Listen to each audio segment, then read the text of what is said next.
Bonjour tout le monde, donc je vous retrouve pour une nouvelle vidéo et ce sera une vidéo carte et je vais en fait utiliser ces tampons à superposer donc qui viennent de chez Action. Donc je vous mettrai en barre d'infos le lien vers la vidéo où je les avais déjà testés et où j'étais hyper déçue, enfin je trouvais que la qualité n'était pas au rendez-vous. Mon avis n'a pas changé, hein. Les tampons en fait ne sont pas terribles dans le sens où ils sont tout mous. Et au niveau de la superposition, ils sont pas géniaux dans le sens où ça coïncide pas forcément toujours. Bref, je vais utiliser ce flamant rose. Donc en fait, c'est le seul tampon que je n'avais pas en fait encore testé. Et je cherchais une occasion en fait pour l'utiliser. Et bien là, voilà, je l'ai trouvé. Donc oui, le détail aussi que j'avais zappé, c'est que ces tampons ne sont pas suffisamment, je dirais, épais. Donc il faut rajouter une épaisseur en fait sous le papier pour bien tamponner. Donc voilà, donc je vais tamponner ce flamant rose. Donc vous avez vu que j'ai utilisé différentes encres. Donc j'ai pris les oxydes. Donc j'ai pris différentes tonalités. Donc j'ai pris un rose et je me souviens plus du nom. J'ai pris la Edge Mahogany, donc la voici. Je ne la présente plus. Et donc je vais utiliser ensuite la Seedless Preserves. Il me semble que c'est celle-ci le nom. Enfin de toute façon je vais vous montrer.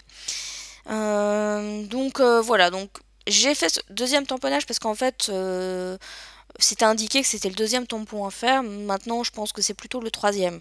D'ailleurs je le repasse ensuite parce que je trouve que du coup ça se voit pas terrible. Enfin les ailes ne se voient pas en fait forcément très bien. Puisque ces tampons, en fait, il faut les utiliser de la couleur la plus de la plus claire à la plus foncée. Donc voilà, donc après c'est vrai que c'est des tampons qui sont assez malléables puisqu'ils sont tout mous. Donc on peut on peut vraiment les placer comme presque comme on veut en fait, hein. Bon après c'est pas le but de bidouiller non plus parce que je trouve que ça rend pas forcément terrible. Mais en tout cas, au niveau du flamant rose, je vais pas trop me plaindre. Ça coïncide relativement bien. Même si, voilà, je trouve que... Ils en avaient refait ensuite, je crois. Je les avais pas rachetés parce que j'avais été déçue par ceci. Donc là, voilà, je réutilise la Edge Mahogany pour finaliser le bec. Là, je me rends compte qu'en fait, mon tampon, il a bougé. Donc j'essuie tout et je recommence. Voilà, il faut quand même être assez précis hein, sur ce genre de tampon. Donc il faut être patient aussi. C'est pas toujours mon fort, mais de manière à bien positionner le tampon et être sûr que ça va tamponner en fait au bon endroit. Donc là, comme je disais, je vais repasser sur les pattes. J'ai pris le risque, j'ai eu peur en fait, hein, mais voilà, j'ai pas trop mal visé, donc ça va.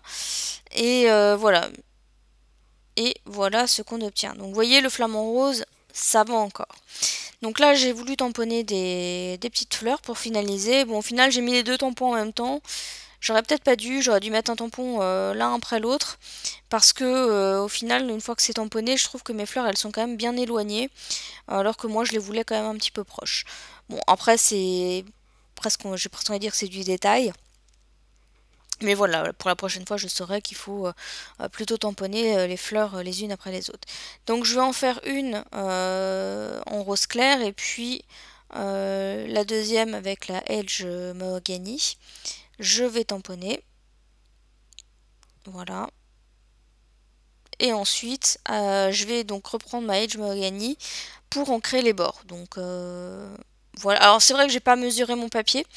Dans le sens où c'est une chute. En fait, j'ai utilisé une chute de papier.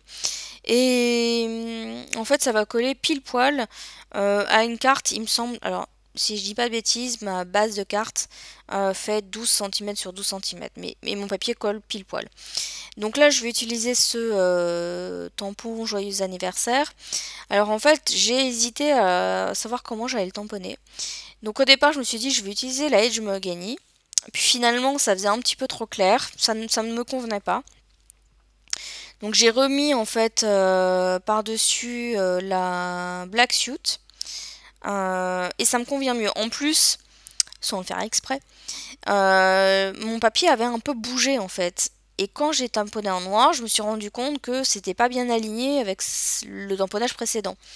Mais au final, c'est pas plus mal parce que ça fait comme une espèce de petite ombre. Et je trouve que c'est plutôt ça, l'effet est plutôt sympa. Alors, j'aurais pu tamponner avec de la Versafilm ou de la Stazone, enfin une encre un peu plus franche que par rapport à la Distress Ink. Mais en fait, oui, j'ai pas précisé, j'ai ancré les bords avec la Edge Mahogany, mais la Distress Ink. Alors que pour le tamponnage, j'ai utilisé la Oxide. Voilà, j'avais oublié de faire la précision. Et donc j'ai tamponné mon sentiment avec les Ink, les Distress Ink, voilà.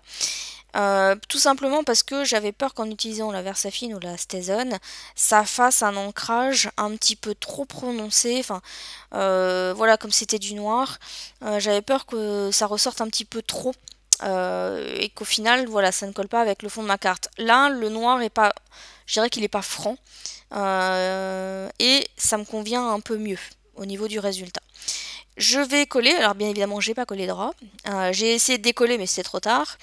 De toute façon je ne colle jamais droit. Je dirais que pour pallier au fait que ce ne soit pas très droit, j'ai fait une bordure en fausse couture avec un crayon gel, c'est du rose métallisé. Et ensuite, ma carte sera terminée. Donc vous voyez, c'est une carte toute simple. Mais honnêtement, je trouve qu'elle se suffit à elle-même. J'ai pas voulu rajouter quoi que ce soit parce que je trouvais que, enfin moi je la trouvais chouette comme ça en fait. Donc voilà. Donc dites-moi ce que vous en pensez, hein. N'hésitez pas à me laisser un petit commentaire pour me dire si vous auriez rajouté quelque chose ou si vous l'auriez laissé tel quel. Moi en tout cas elle me plaît bien comme ça. Donc voilà ce que ça donne de plus près. Donc ma vidéo arrive à sa fin, donc je vous dis à bientôt pour une prochaine vidéo. Bye bye!